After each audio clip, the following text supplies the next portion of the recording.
welcome to episode 5 of Let's Talk Community Sport Hubs. My name's Donald Hall.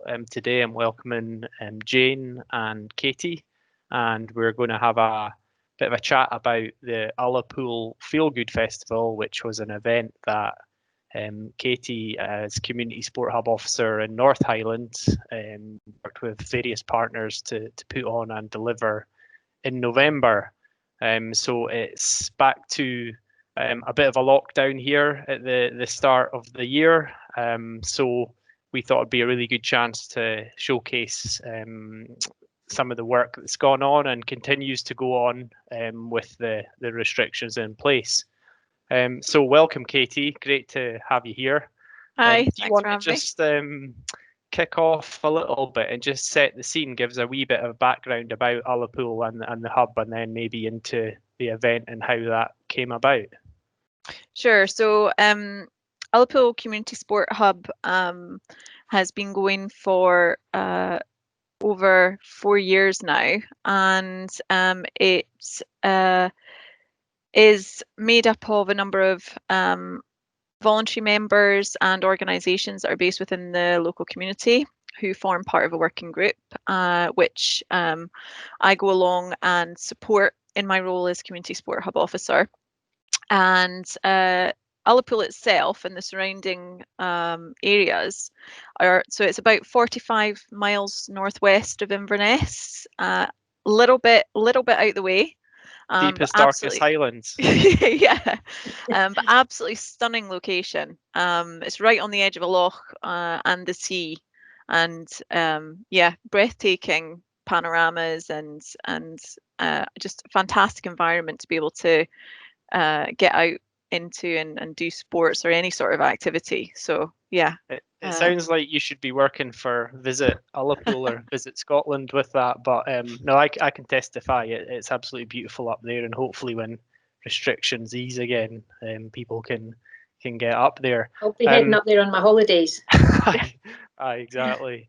And the event, in terms of the Feel Good Festival, well, what's great is it ties in really well with some of the previous topics we've talked about around, mental health and thinking about green health. But am I right in thinking that was the second or third time you've maybe delivered that event?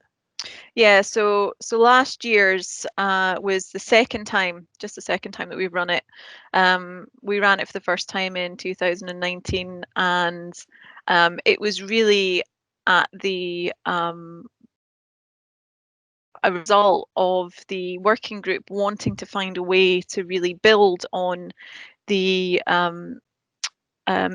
health and well-being partnership that they already had in the community, which did a single days events, and which the hub has been involved in the past. But they really wanted to find a way to build on that, to make it, to expand it, and to be able to incorporate more into it. So the working group came up with the idea of hosting a festival, and one of our members put the name Feel Good to it because we wanted to make it informal. We wanted to be able to find ways to help tackle the stigma associated with mental health, and talking about it. We wanted to be able to signpost people to local help, support, and ways that they can affect their own mental health and help to provide them with a better knowledge and understanding of what impacts it as well. So tying all that together really came under the hosting it as a festival. So there were all these different aspects of it, and trying to make it really as holistic as possible.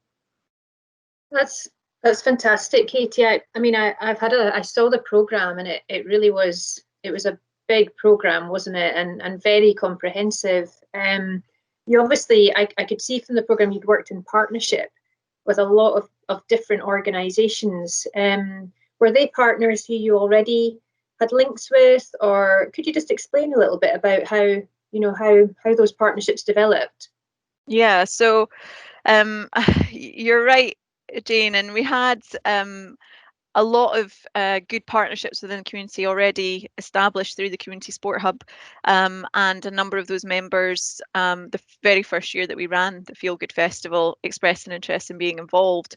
But through our High Life Highland Youth Development Officer up there, I was able to also get in touch with other organisations who are a bit further afield, not just local ones, such as Age Scotland and the Highlands Senior Citizens Network.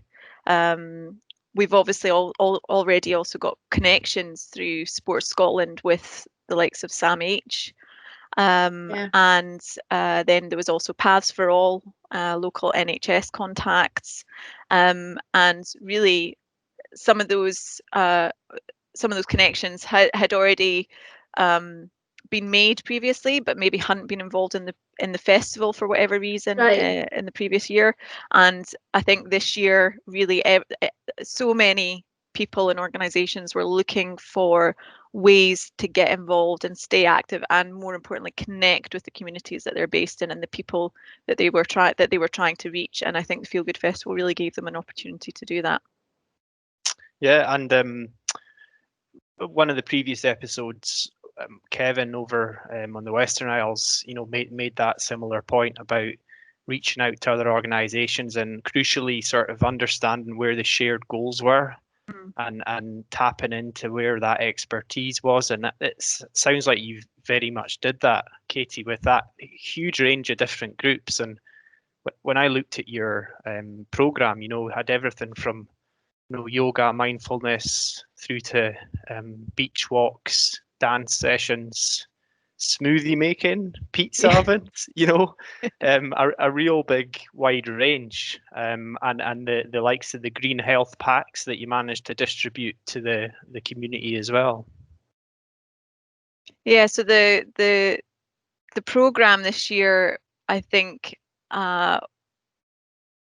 tackled so many different aspects of what's involved in looking after our own mental health and well-being. And it was about finding ways to help people connect with their environment, which I think is very much where the green health side of things came in, to help people connect with their local community and with each other, learn a bit more about their mental health and well-being, and also what's going on around them and how they can contribute to that and affect it, really have an impact themselves, because it's not always easy to get that amount of information in, and gather it all yourself. So really the aim was to make sure that the festival facilitated that, which I think it did. Hopefully people felt that. And the other key thing, I think, as you mentioned, was about those shared goals. So all the partners and collaborators that we worked with during the festival, that I'd contacted during the initial engagement phase, really had those shared goals. They wanted this. They had the same objectives really as we had, but they also had their own individual or organizational objectives as well, and they just aligned. And I think that was the key thing which made it such a success. And we were all working towards the same end goals, but we had our own ways of doing it. Yeah, it just all came together. A lot of hard work, but it did come together really well. It sounds as if it's work, and it is something we have spoken about before, isn't it, on these calls, is that by coming together with different organizations and working together, then you can actually achieve a lot more than you can on your own. Yeah. Definitely. Yeah. I think one of the big draws of the Feel Good Festival, and that certainly the Ullapool Community Sport Hub Working Group felt was very important, is that the events themselves must be free. We felt it was only reasonable for people to and to expect or hope that people would take an interest if we were able to provide them for free. So that in itself initially I think was a bit of a concern, because we thought it might put people off.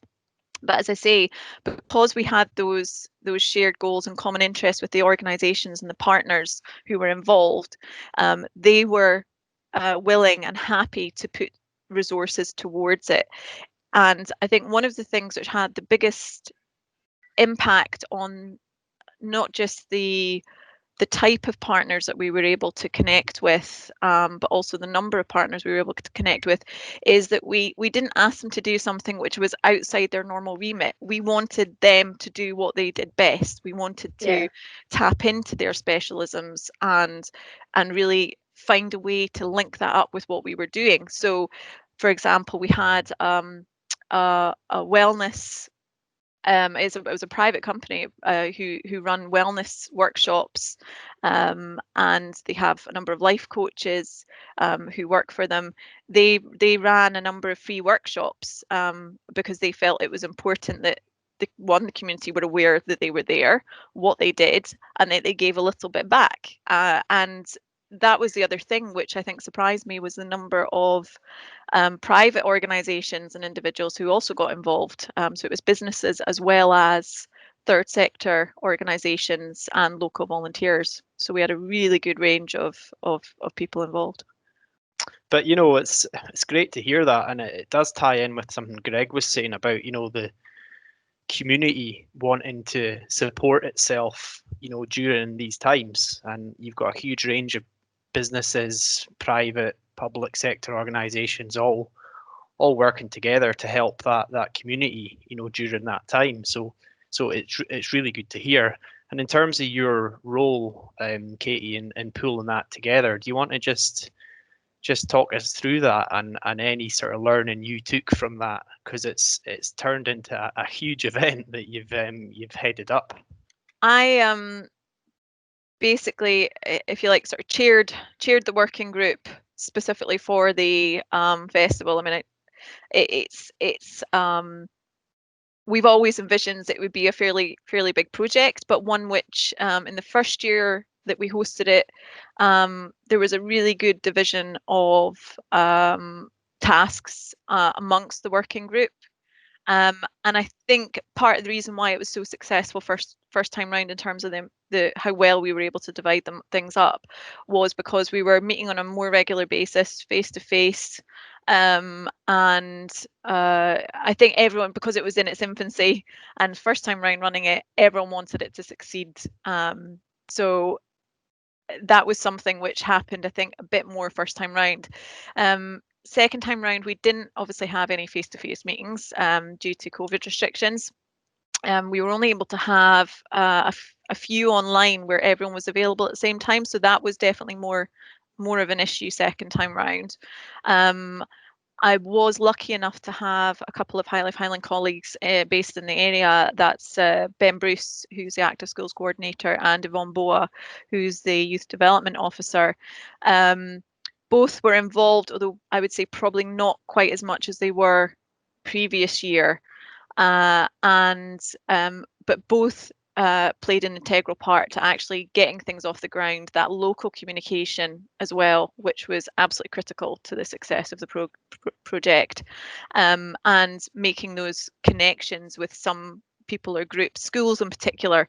Ben was instrumental in making the contact with the schools, getting them on board with being recipients of the winter wellbeing pacts.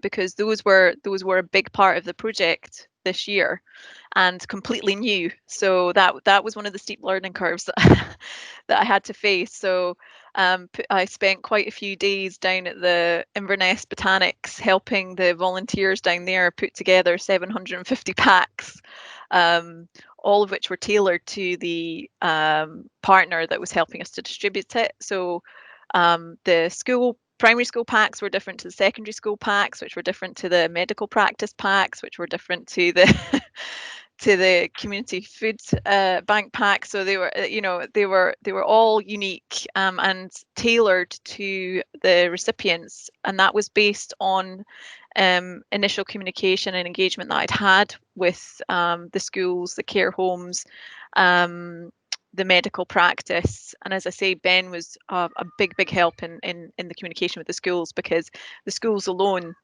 there was five schools in total involved, 450 pupils to cater for.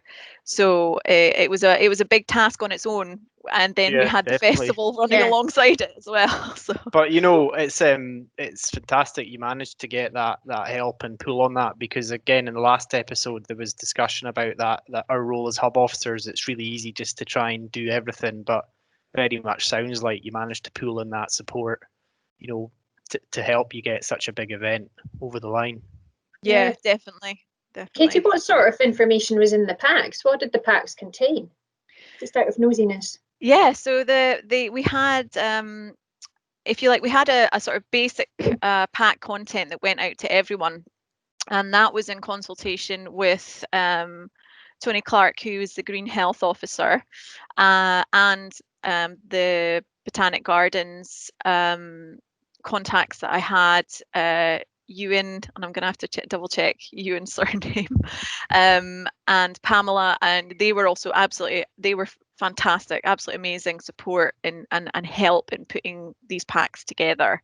So we had things like plant pots, compost, bird seed, and that was all about helping to bring the outdoors in, and help people to connect with nature regardless of where they lived, so that people could put birdseed out on their windowsill, or they can make little birdseed balls or cakes, or put it on a bird table, wherever whatever was in their local environment.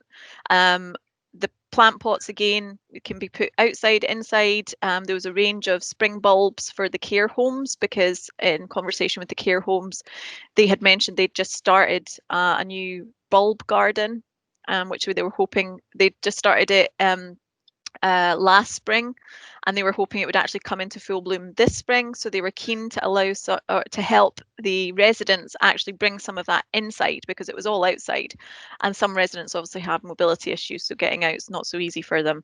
And this was a great way to link in with that for them. The schools, the primary schools in particular, they got seed growing kits to help them grow things from scratch and learn about the whole growth cycle, and edible ones as well. The community food bank got edible seeds. So there was the basic food kit was the basic the basic winter wellbeing pack was the same for everyone, but there was all little tweaks here and there which helped to make it specific to the people that were receiving it. And the primary school also got things like outdoor chalks, and I put together a winter wellbeing scavenger hunt for them as well. And then in the secondary school packs and the community food bank ones, we had the smoothies, which was all about eating healthy for your mental health and the impact that can have, because it's way more significant than you'd think. So we talked to a couple of organizations about putting together a recipe for that. Unfortunately, it didn't our original plan didn't come to fruition.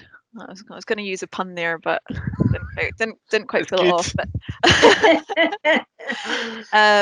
and we basically I just basically pulled together some information that I was able to get from some contacts, nutritionists, on the benefits of raw fruit and veg and the impact that can have on your mental health. And then that went out to, again, some specific groups. We also bought a community blender, and the local supermarket very kindly agreed to donate all the ingredients that were in the smoothies, so that people could come down and just take bags of the ingredients away with them and make the smoothie at home.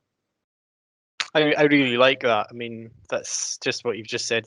It's fantastic. And there's the whole green health element and the environmental side, which is a whole new area, I think, for hubs to work in. I mean, some are working in that, but that's some fantastic examples. And then I'm also aware of the blue health element of it too, in the sort of coastal walks and the beach clean side of things too. Do you want to give us a wee bit of a background about that too? Yeah, so a couple of the events which we incorporated into the Feel Good Festival this year were specifically green health events and ones which we'd been able to secure funding, green health funding for. And I got in touch with a lady called Julia Barton, who was, she's an installations artist, and she lives actually a little bit further north of Ullapool, and she regularly goes to a number of beaches north of Ullapool to do cleaning and get inspiration really for the artwork that she does. And the beach that she picked for her event, and I should really say events because it is a legacy project and one which is still ongoing, was Ben Tarbert Beach. And I don't mind saying I was quite shocked myself when I actually went up there. I've never been to that part of the country before, and the amount of litter, and I say litter, it's specifically fishing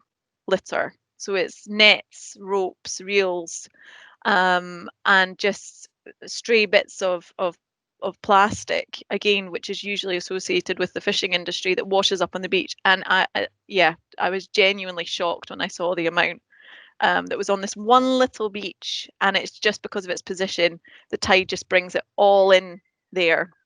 And to my surprise, just so many people signed up. We were actually fully booked. We were oversubscribed for her events that we're running as part of the festival. I think a lot of that's to do with I did a lot of advertising, social media, on social media in particular, but also in local community papers. Tried to get a hold of local radio stations, but unfortunately they have been bitten by COVID and are no longer running. So it was really also in large part down to getting partners and the people involved to spread the word, which definitely happened, because as I say, those two events were sold out. The concept that Julia decided to go with was really beach cleaning and recycling the materials that are found regularly washed up on beaches into something that can then be recycled and repurposed and put back out into the community for community benefit. So the idea that we discussed was coming up with a piece of equipment or something that can be used for fitness and for health. So she was able to design a pair of skipping ropes that use the plastic that gets washed up into new handles. And then she's also getting jute rope for the rest. So again, naturally, it's natural, it's biodegradable, and we are planning to continue the project. There's additional beach cleans scheduled, or will be scheduled, and once the skipping ropes go into production, we have a plan towards the end of this year to go back into the schools, get the skipping ropes out to the kids, and do a skipathon. So brilliant. So yeah, there's still a lot I feel the great thing about this project is I'm still super excited about it, because there's still so much to come. And yeah, Julia and I speak on a fairly regular basis about how things are going and what the plans are for the next phase. But again, it's something which a lot of locals are now really buoyed up about and keen to stay involved in. So that I feel like that legacy aspect's really kicked in. And yeah, everyone's looking forward to seeing where it goes. I feel as if we could actually chat to you all day. You know, the breadth of this festival is just, it's huge and it's so interesting. And I think the legacy aspect as well, you know, a lot of events you do feel, you know, where is that legacy? You know, it's like kind of one of, whereas what you're describing is just, it's just brilliant. Have you in terms of feedback and future events, you know, are there any kind of lessons that you've learned, or you know, what sort of feedback have you been getting in terms of what you're going to do next? I know it's early days, but yeah, next year, this year. Well, I think it's the Feel Good Festival is something which has really developed very organically, and I think that's one of the reasons why everyone who's been involved in it has felt so good about it. It's it's been able to link in with things that are important to them. It's been able to showcase what individuals and other organisations are about, while still keeping the sort of feel-good brand, if you like. And that's really important, because the festival itself came about as a way of promoting mental health and well-being, and making sure that that encompassed all the different aspects, and that was something that actually I was talking to someone else about the other day. Your emotional, your physical, your mental, all of that's tied in, and we wanted to make sure that was reflected in the Feel Good Festival. So in terms of how it's developed, I feel like this year it's really harnessed that. Yeah, I mean, what you've described as just being vast, Katie. Is, in your experience from running the event, do you feel it's something that people or other hub officers who are maybe listening to this podcast could think about doing in their area? Do you think the model is quite transferable? Yeah, I think the Feel Good Festival as a model works really, really well, because it's especially the way that we've run it over the last couple of years, it's scalable, and that's definitely been demonstrated in how much bigger it became this year. It was a concern. I wasn't sure if we'd still be able to keep that focus and run a tight ship, I feel like. But I think we did achieve that. But that was also with the recognition that there was certain things we weren't going to be capable of doing as it grew and as things developed, and also that they're just recognizing myself that I just couldn't do everything myself, and that there were things that I needed support on, and if especially because of COVID, if that wasn't there, then just having to put some things aside and keep the focus where it was needed. The festival itself, obviously the key objectives were for us were to connect with the community, to increase awareness around mental health and well-being, and all of the impact that can have on people, ways that they can impact their own mental health and well-being, and to do so in an informal way, with the ability to also provide that local information and signpost where they can go to get more information themselves, help people to be proactive, really.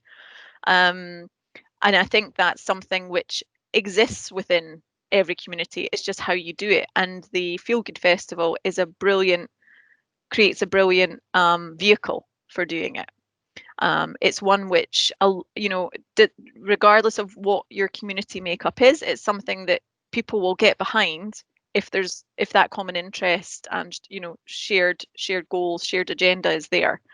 And it very much, I think, mirrors the flexibility that is in the Community Sport Hub project and model itself. It's totally adaptable, so if you have lots of clubs that are maybe more traditional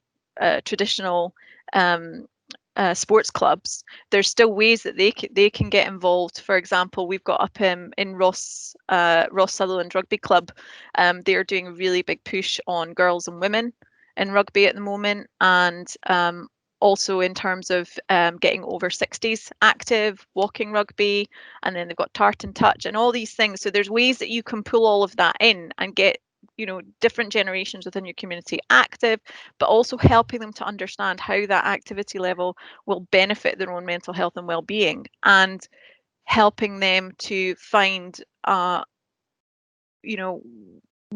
levels of activity are comfortable for them, and the social aspect, which is so important. And that was another key outcome for us for this year's festival, was being able to tackle social isolation within the community, because there were so many people who were having to shield and just were not able to get outdoors. So that our sort of mantra, if you like, for the Feel Good Festival this year was that it had to be lockdown proof. Whatever event we were going to run, or whatever ideas we had, they had to be lockdown proof, so that they could still go ahead and people could still get benefit from them. Oh, that's fantastic, and I think that's a really good note to finish on. as much as we could chat to you all day about this, it's just a fantastic project. And I know I, for one, I'm certainly going to, think about, is that something that we could implement, and then put into practice here in Edinburgh. But hopefully, anybody tuning into this podcast will, have really enjoyed listening to you, Katie, and hearing all about the project, which really, as I say, has been fascinating. So thank you so much for your time.